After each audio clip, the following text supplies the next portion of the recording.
got traumatized with what happened to my Kanina siya laptop. nagtingog. Ako lang siyang girapalobat. Di siya magpalong. Oh my gosh. Nadlo ko kay bisig mag-ano siya, mag-overheat or what. Or mag-ano siya. Oh my gosh, hindi siya mapalong, guys.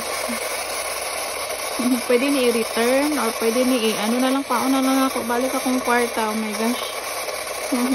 Dili na ako mapalitan. Error. Oh my goodness.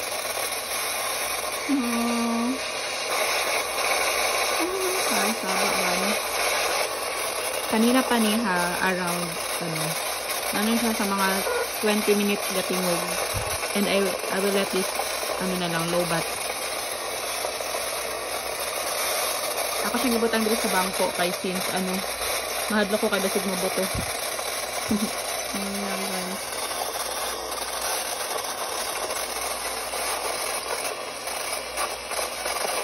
Palit lang siya gingana, guys.